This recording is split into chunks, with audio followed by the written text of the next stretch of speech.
The Giant's Causeway on the coast of Northern Ireland is one of the UK's outstanding natural features. Its steep cliffs and deep bays form a UNESCO World Heritage Site. On the northern edge of County Antrim, where the Atlantic slams against black rock all winter and calms into glass on the rare warm afternoon, there is a stretch of coastline that most people know only from a postcard. 40,000 interlocking columns of basalt, packed so tightly and cut so evenly that early visitors swore no ocean could have shaped them alone. Geologists call it the product of cooling lava. The old fishing families along that coast call it something else, and they have called it that for longer than anyone can trace.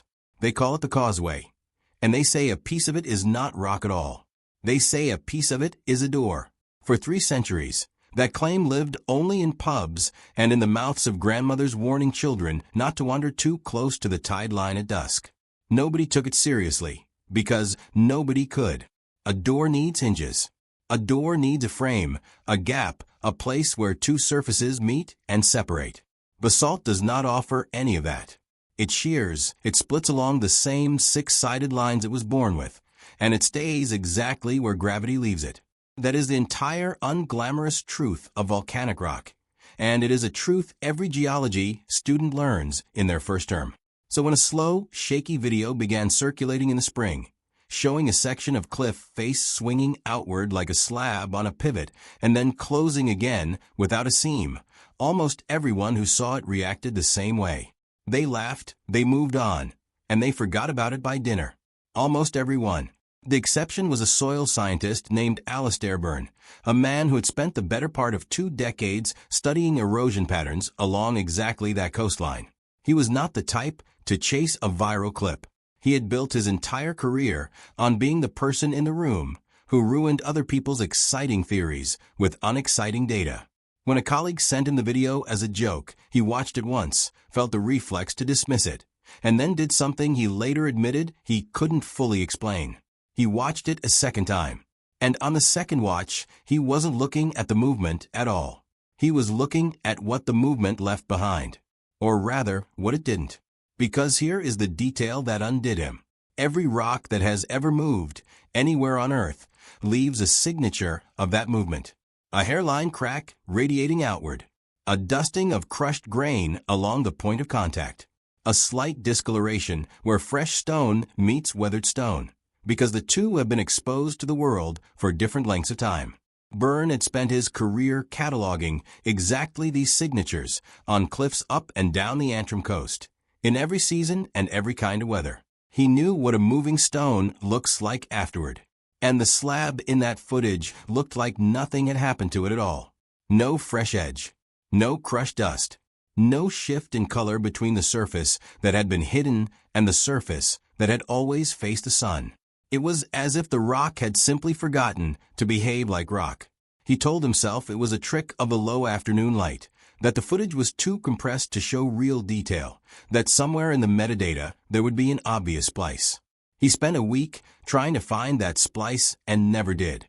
What he found instead was a growing list of small, local reports he'd never paid attention to before. A National Trust ranger who'd quietly filed an incident note about temporary rockfall at that exact section of cliff, and then quietly withdrawn it. A fisherman 2 coves over who claimed his boat's instruments had briefly lost their bearing near the same stretch of water, decades earlier, for no reason anyone had ever explained. None of it was proof. All of it pointed the same direction. So Byrne did the thing that 30 years of caution should have talked him out of. He drove out to the causeway alone, off the marked paths, in the gray hour before the site officially opened. And he went looking not for the door itself, but for a way around it. He reasoned the way a scientist reasons. If a 2-meter slab of solid basalt really could swing on some hidden mechanism, then whatever allowed that movement had to exist inside the rock, not on its surface. Somewhere nearby, there would be a seam of weaker material, a pocket left behind by uneven cooling, a place where the cliff was thinner or softer than its neighbors. He had mapped density variation in this exact rock for years for entirely different reasons, back when he was studying how quickly erosion would eat through different sections of coastline. He still had those old readings.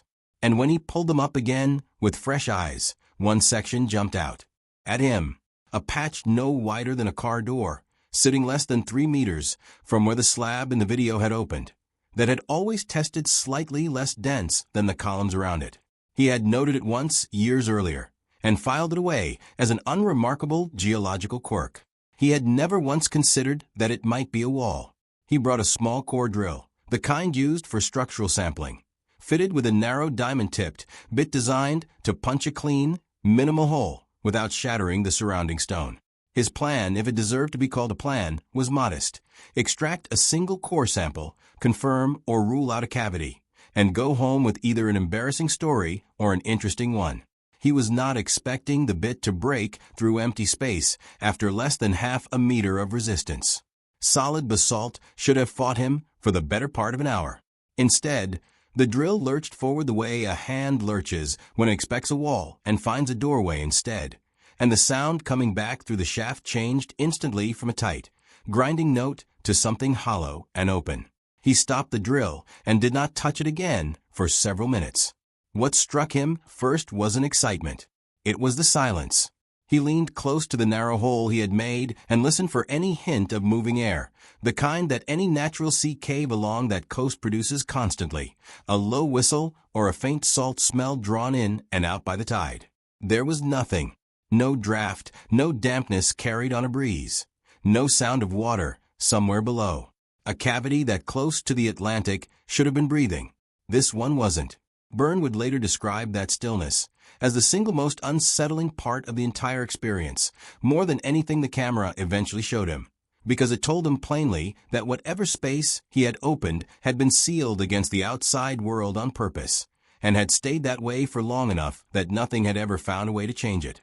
He widened the hole just enough to feed through a small inspection camera, the kind used by plumbers and structural engineers, no larger than a fist, mounted on a flexible cable with its own light source. He fed it in slowly, the way you'd lower a hand into water you couldn't see the bottom of. What the camera showed him first was almost disappointingly ordinary. Rough basalt walls, consistent with the cliff above. But the floor was wrong. It was too even, too level, worn in a way that suggested long, repeated contact, rather than the random tumble of natural rockfall. Byrne guided the camera forward along that unnervingly smooth floor, and that is when the light caught something hanging from above. There were several of them, clustered loosely near the upper edge of the frame, dark and matte, swallowing the camera's light instead of reflecting it. At first he assumed mineral formations, some rare and unusually shaped stalactite analog formed by mineral-rich water long since evaporated. But formations like that do not shift, and these did, faintly, each time he paused the feed and looked again. Nothing in a sealed, airless cavity should have been capable of independent movement, and yet frame after frame showed the same subtle, impossible drift, a few millimeters one direction and then another, as if something up there was very slowly, very patiently rearranging itself. He pushed the camera further, past the hanging shapes, and the ground began to change again. The unnatural smoothness gave way to shallow, glossy patches that Byrne first read as condensation. But the fluid, whatever it was, pooled in the low points of the floor and held a faint sheen that did not match plain water. When he tilted the camera to change the angle of the light, the surface of those pools rippled, even though the camera itself was perfectly still and there was no draft to explain it. Something beneath that surface, or within it, was moving on its own. Then the light found the ceiling, and this is the part Byrne says he has never been able to talk about without pausing first. Running across the stone overhead were long, straight structural lines, evenly spaced, cutting directly against the natural grain of the basalt. Volcanic rock breaks along predictable geometric patterns because of how it cools, and Byrne had spent his entire career mapping exactly those patterns. What the camera showed him was not that. It was regular in a way that spoke of intention rather than chemistry, spaced almost identically to the gaps between the hanging shapes below, as though the two were connected by something buried within the stone itself, something that had never been part of any lava flow.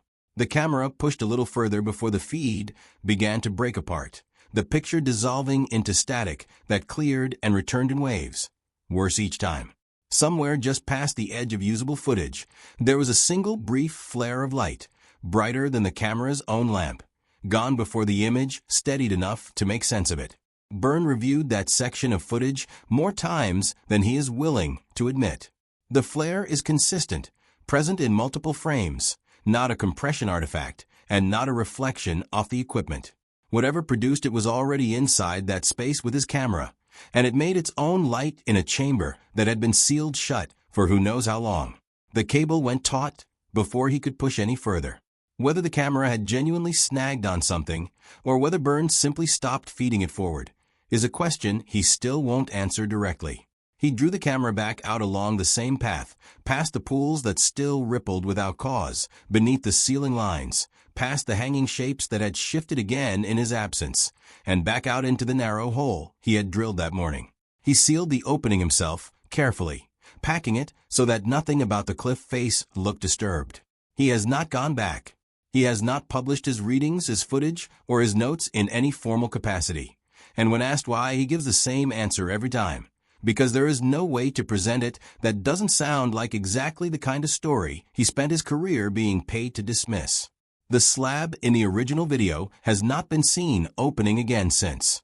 No further footage exists, and the National Trust has never issued any statement acknowledging that anything unusual occurred there at all.